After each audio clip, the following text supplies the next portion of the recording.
Selassie, Rastafari. Give thanks and praises. Give thanks. Yeah, man. Blessed love, one and all. This I Rastafari Lojuron Jahden, out of the Haile Selassie Foundation, Rastafari Society of Kenya.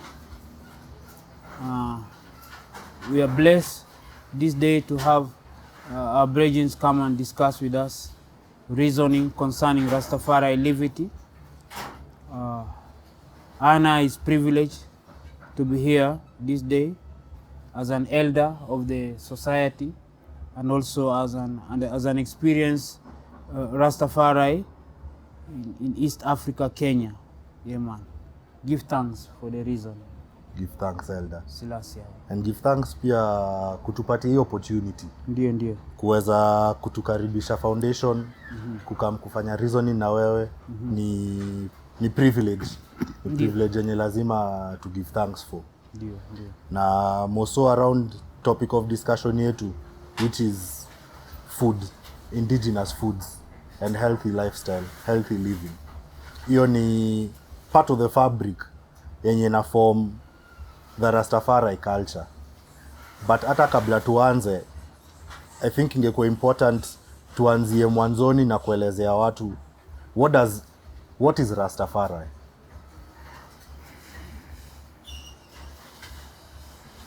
Haile Selassie the first. Glory be to God, sound and power. Glory be unto the Most High, Father of creation, Emperor Haile Selassie the first, Empress Waizaro Menen. Basically, there's been a lot of discussion going on about defining Rastafari. And many people who are not living the Livity tend to look at it as a religion. Others look at it as a cult. Others look at it as as a way of life. But basically, Rastafari is an ancient way of life, which is in accordance to the Livity of our ancestors. But it was solidified with the birth of His Imperial Majesty Emperor Haile Selassie of Ethiopia, through Yeshimabit and Ras Makonnen, his father, in the province of Harar, 1892. Yes. When that special miracle happened and that special child was born, Redeemer. Because all of us are familiar with the history of the black man and the black woman. Our forefathers have been through great tribulation. So, with the birth of the king in Ethiopia, reveals the beginning of a new era. The redemption, the Redeemer has been born mystically through a simple background family. Yes, yes, sir. But that child grew up to be the most intelligent and the most humble and the most wise king that his glory shone all over the world, and it has been proven by the year 1930 during his coronation that truly he is the perfect example of the Creator on the creation, due to the just and the way he walked in the creation. So it fulfills the prophecy that the throne of the Almighty has descended to be with man. Yes. The earth is his footstool and heaven is his throne. So the coronation of His Imperial Majesty in Ethiopia gave light or energy to the revelation of the Rastafari Livity. Although the Livity has been there ever since creation, but the emperor brought it into light. Yeah. Because 72 nations came and witnessed the coronation and acknowledged him to be earth's rightful ruler, Yes, sir. and the Redeemer, the Savior of mankind. And when you talk about Livity, what are you referring to when you say Livity? For those who may not understand. Yeah, you see, the English language also is although we are using it frequently, it is not our mother tongue. So if you go to Nigeria or Jamaica, you'll find that they have established an African English kind of speaking. Yes. In which, Patois, Pidgin. Patois, Pidgin, and, Yes. and also in this Rastafari Livity, there's some words which are uttered in English. We tend to turn it so that it can feel spiritual, because otherwise the language is just bare. It doesn't, hold some spirituality on it. Yes. So life, we call it livity, because it's something that continues, Yes. just like the flow of the river. It flows on and on. So Rastafari is a livity. It is something that is evolving. It is moving on. It is changing. Yes. That is why we are now on the third stage of the livity, since our forefathers, those of Hoyle and Marcus Garvey and the rest in the early 20s and 1800s. You know what I mean? Yes, sir. Now this is the third generation of Rastafari, to show that Rastafari has evolved. It has moved from the times of oppression, when Rastafari was denied by by the major societies, and he used to walk in the gullies to survive, and run away in the hills and in the mountains, before he has been accepted by the rest of the society. Yes. Although it is still not, we are still agitating for more self-realization, because the people still don't understand the livity of the Rastafari. Yes, sir. So we are still in the process. The persecution is still going on. Yes, sir. Rastaman is not free like everyone else. That is why we have to struggle sometimes, even to go to court, to fight for our children, to go to school with dreadlocks. Yes. And even to fight for our natural food and preservation of indigenous seeds and culture. Because the main society tend to rush quickly towards what they call modern civilization, but in real sense there is no civilization in destroying humanity. So Rastafari is still upholding to the roots of creation. Yes, sir. Haile Selassie. Give thanks. Majesty. The main aim of the show, and I love the way you've brought it around, is actually looking at food. And we're looking at the place of food in society, looking at food as medicine and medicine as food. And when talking about food as medicine and medicine as food, we cannot shy away from the importance and the role that indigenous foods have had in society. One of the tenets, I would say, of the Rastafari Livity is Itality. What is Itality? And especially in reference to food, what is Ital food within Rastafari Livity? Yeah, the way we say, we go back to the language again. Yeah. Ital is vital. Ital is natural, from creation. Yes. It has not been tampered with. You said, what is the relation? The relation between Itality and the livity. Yes.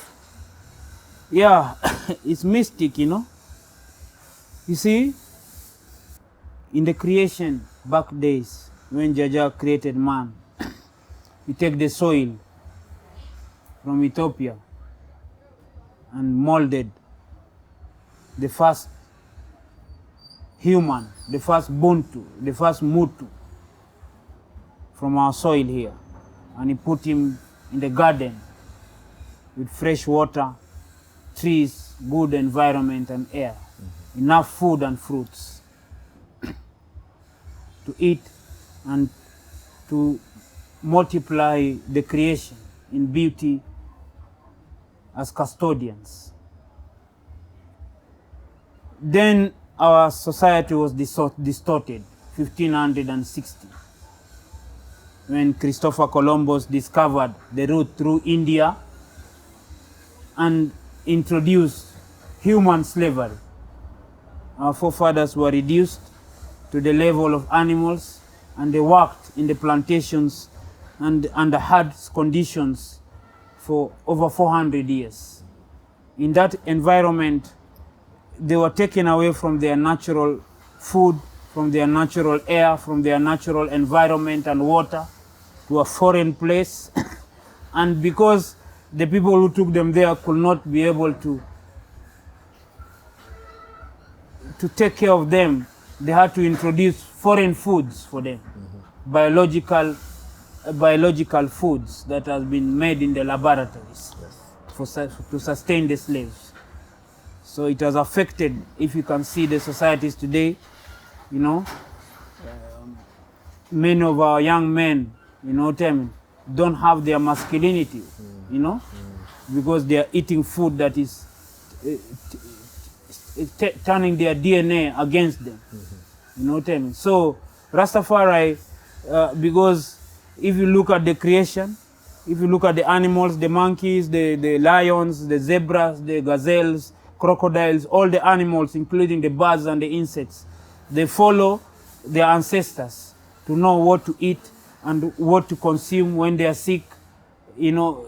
So that order is what teaches you who you are. Yes. You know? Yes, sir. So as long as people are migrating from the rural areas to the cities because of capitalism to come and look for job, and they don't eat their right food and drink their right water, you see, the creation is distorted spiritually. So it's important that the Rastaman maintains that roots by encouraging agriculture. Yeah. Because there's a reason why the ancestors called it a culture. A culture that evolved along the great river Nile when our ancestors discovered calendars that helped them to grow crops throughout the year to sustain them. You know? Yes. So that culture must be maintained. You see? Yes. Because this is what differentiates us as Buntus or Mutus from the artificial humans that we see today. Yes, sir. You see what I mean? Yes, sir. That culture of attaching to the... Because in the beginning they were all gatherers and hunters. Then from gathering and learning about all the fruits in the forest, their purpose, their medicinal purposes, how they are used, then slowly we started entering into agriculture. You know, taking water from the Nile, pouring it in the farm to produce our food throughout the year. So our population started growing, our schools, our civilization, before the so-called Berlin Conference, the scramble and petition for Africa, and the rest of the European wars that came and distorted our societies back then. Yes, sir. But everything was in order. And that's why the only person now who can remind our people about then is the Rastaman, because we have maintained the roots, you know. Even though we've gone through all these tribulations that the world has made us go through, we are still original today. You know? Which are some of the ways that the Rastaman has been able to preserve and carry forward the way in which food has been cultivated in this present day, having the evolution of agriculture? Yeah, because we're in the city now, practically, that's why next session will be in the farm, so that practically you can see how we are living and what we are doing towards preservation. Yes. You know, of indigenous seeds and plants, you know, and even in our setup, you know what I mean? Yeah. You know, because everyone is rushing to eat white maize, white rice, white sugar and everything. We want to maintain the indigenous, you know, food that our ancestors ate, you know. Yes. You know, arrowroots and you know, sweet potatoes and you know, and the you know, how do you call it? This all kind of grains that is available ever since creation. That is why we are totally against the introduction of the GMO. Yes. Because the livelihood of the farmer depends on the seeds. So if we destroy the seeds, the indigenous seeds, we are destroying our DNA, we are destroying our melanin, we are destroying our thinking, we are destroying our spirituality. It is not something small. Yes. So since Africa still have the land and the sun and the fresh water, what we only need to do is to break down the borderation. You know, there should be no Congo, Kenya, Uganda, Tanzania, all these borderations that has been brought through the scramble and petition for Africa must be removed, and we plant our land, we restore, you know, the nature which the Almighty, the paradise which the Almighty has put us in, you know, as from the beginning. Yes. We must not rush to envy the way the concrete jungle looks in Babylon. You know what I mean? Yes. We must have a different way of architecture, a different way of thinking, a different way of preserving our fresh waters and clean environment. Yes. You know what I mean? Because destruction is going all over the world.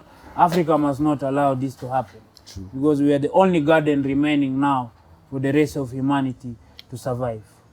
Some of the ways that we've seen our plates being changed has come through the influence of capitalism. Mm-hmm. Africa doesn't find itself in a position where we have the necessary resources to dictate the kinds of foods that we are eating, hence the introduction of GMOs into our society. But in Rastafari Livity, you pay a lot of attention to natural foods and living foods. What is the importance of eating living foods, foods that are alive, as compared to eating foods that are GMO? First, because I've been listening to you, you started by saying that we don't have enough resources, which is a lie. Africa is the richest continent in the world. Mm-hmm. There is enough for Africa and to feed the rest of the world. For example, the banks of the great river Nile, alongside from Congo, from the Lake Nyasa here, all the way to Egypt. The water is flowing, you know, unused. And if you ask why, they say there's some treaties signed during the colonial eras. We are afraid to break it to feed our people, because those people who signed those treaties, if we attempt to break it, they will come on us. This is where Africans must wake up now. You know what I mean? Yes, those times are over. You know what I mean? The Gideon time is won long time ago. War of good over evil. And we have won because we have never revenged, or we have never gone back to act on what has been done to us. All we're asking for is reparation. We want the wealth and the resources which our forefathers have worked to build the West to be brought back, so that we can focus it on agriculture, science, and technology to improve the livelihoods of our people. The resources which is under this earth here is has never been explored. Mm-hmm. So we can't say that the poverty you're seeing in this continent is because we are lacking. We are lacking nothing if it comes to resources or wealth. But what we are lacking is the rightful way, the right way of thinking. And the right way of thinking has been blocked because we are eating the wrong foods. Mm-hmm. You know what I mean? Eh? Yes, we are educating our children the wrong way.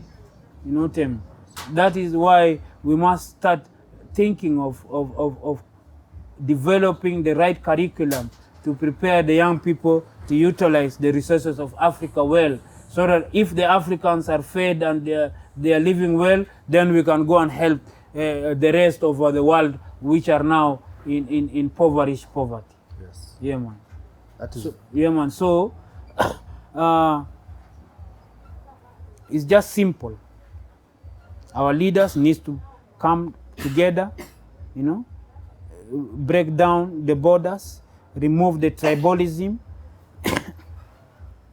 and release our people from the oppression of religion. Mm-hmm.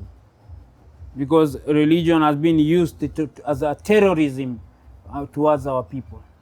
It instills fear, you know, instead of joy and happiness and the confidence to be custodians of this world. Yes, sir. You know? Yes, sir. So people are busy destroying this place, thinking that they will inherit a better heaven. And this is the cause of religion, making the people to be such foolish. Yes. You know? Yes. We must live reality. Get me? Eh? Yes, sir. Yeah, man. Eh? The life we have been given on this earth, the best place God has ever created. let us not think we'll find a better heaven than this. So in whatever we are doing, we must think of the next generation.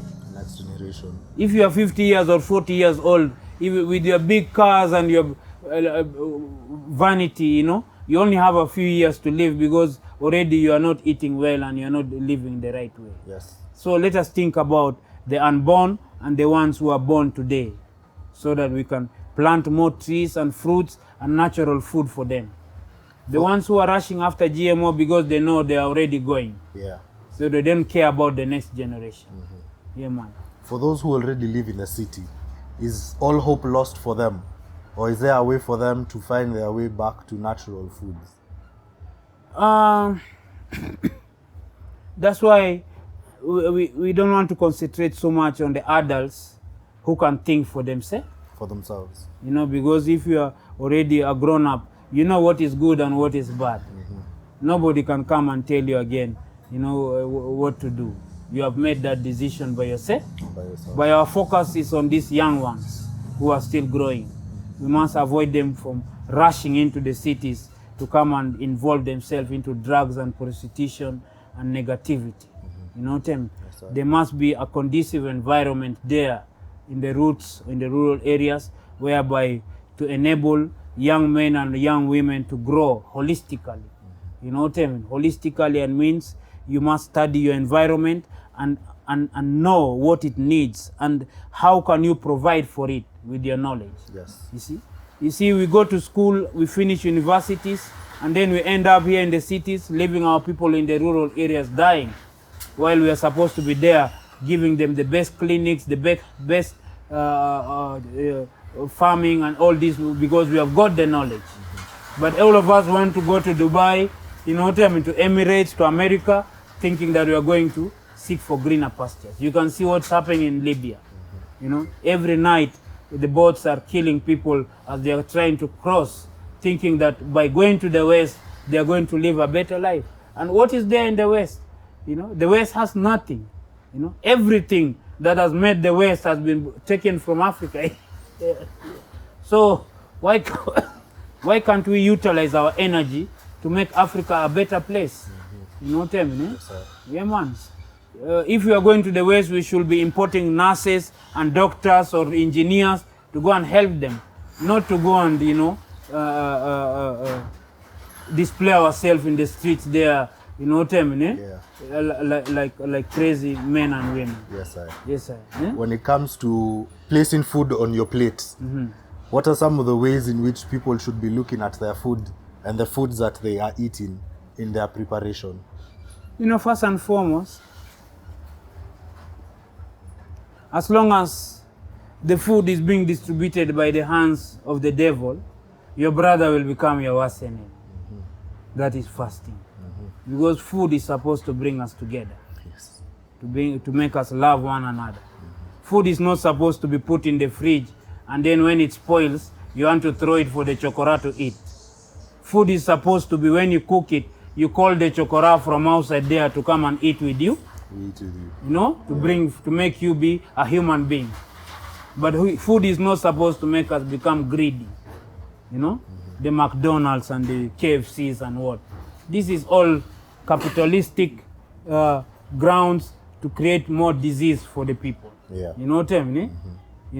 I know they are listening to me, these capitalists out there, because they know the products they put on there when they sell it to us, these Coca-Colas and all these things. Yes. And I'm not afraid. I'm telling them that we are not going to drink your Coca-Cola, because we can plant guava, mango, avocado, the soil is still. So we want these people who are developing the education system, they must put agriculture as a priority. Because agriculture can develop the scientists, botanists, biologists, chemistry. It has physics in it. Everything comes from agriculture. So every school must have 1 or 2 acres for practical agriculture. It's not good to put children in the school and then feeding them gideri every day with maragwe while they can plant their fruits, and vegetables, and they eat well, so that they can also think well. Yes. These schools has become like prisons. You know what I mean? Eh? Yeah. Even children come out of there with bad behaviors because they are not being fed human food. You know, they are being fed food which is supposed to be given to horses and animals. You know what I mean? No, you know, an institution must be all holistic. You know, it provides knowledge, it provides medicine, it provides food, it provides sustenance. You know what I mean? You don't come from a school and then you are going to look for a job like a crazy person. No. You know, we are supposed to be developing healthy citizens, you know, who can be able to look at our environment and see, you know, how healthy they can come up with in initiatives to help us not labor every time. You wake up very early in the morning, you wake up to evening, you are tired, and what you're working for even you are not seeing. Because it is not buying for you land, it is not helping you pay your hospital bills, it is not helping you even have time for prayer. You know, it is not helping you to even have time to rear your children and give them the right knowledge to survive. You are only slaving for the boss up to evening for a penny, which cannot even survive, help you. Yeah. Let us distribute the land of Africa. Let everyone have 10 acre, and plant his fruits. And we do barter trade like before. You're planting oranges, me I'm planting mango, we exchange. You know? Yes. Instead of putting money in the bank, you know what I mean, eh? Yeah. Which is currency, we don't know where it comes from. You know what I mean, eh? Yes. Making us slaving every day, you know what I mean, taking loans, which we die without enjoying life. No, life should be livity, should be an enjoyable thing. You know, Jah put us here not to suffer. Life, you know? Life should be for the living. For the living, yes, you know. You should be happy. Happiness is what life should be all about. Yes. But if you are working, you have a big car, you have a big house, you are not happy, what is the need of it? True. You know what I mean? Eh? Yeah. You know? A lot of the times when we happen to fall sick,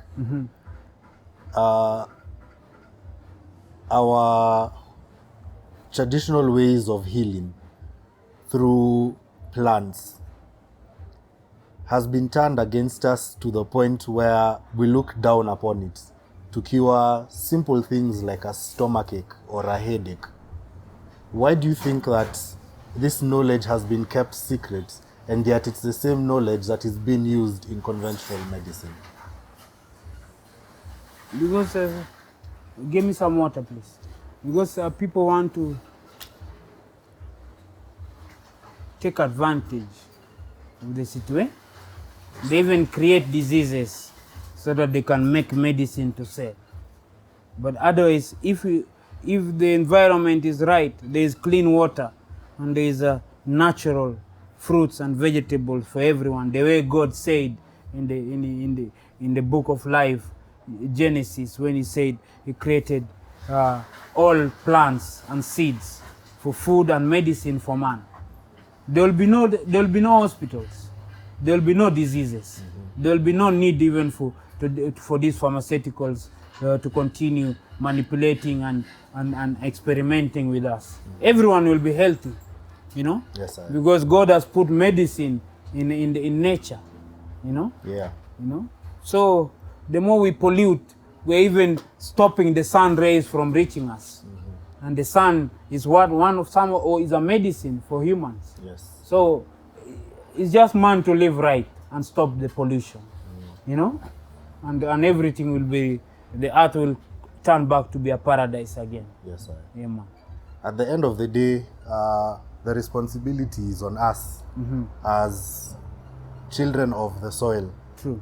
To take care of it and to nurture it. The responsibility is on us to make sure that we are taking care of what we are putting on our plates. And as the elder has said, it is not for our own sake, but for the sake of the future and coming generations.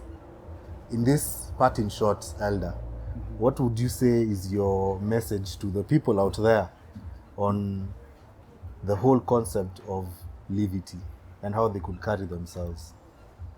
Yeah, and I will say is we are custodians. Yeah, the Almighty put us here as caretakers. you know. So let all the glory be unto him, and let no one glorify himself that he owns nothing here in this creation, because everything belongs to the one who enabled us to be here today. So as his children, one day you'll be asked, what have you done when I took you to the creation to take care of my have you taken care of the animals, have you planted trees, taken care of my rivers and my mountains, or have you only envied, to destroy it with the pollution because you are not focusing? So when you look at the Rastaman, we are here to remind you,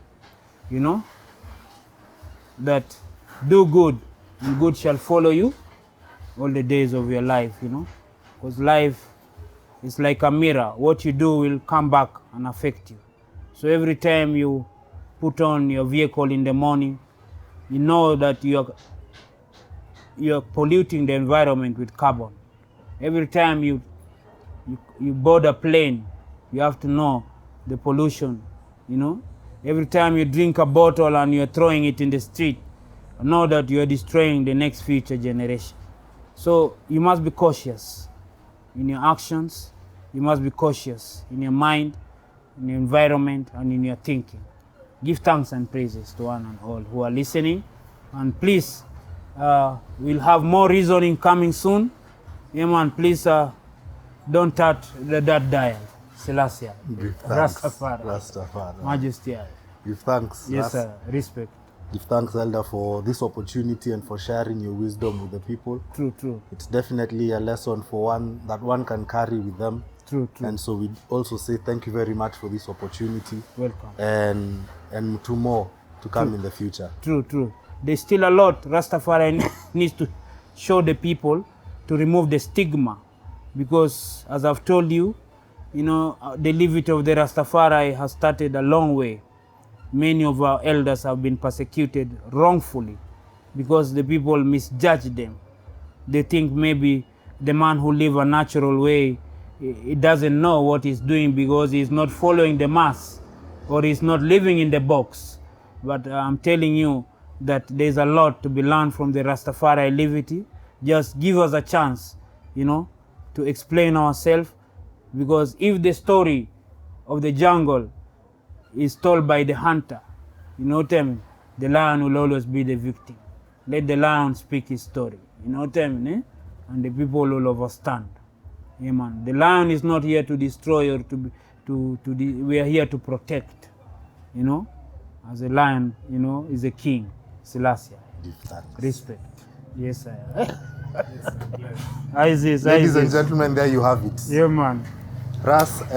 Elder Ras Lojuron sharing some of his insights and his wisdom.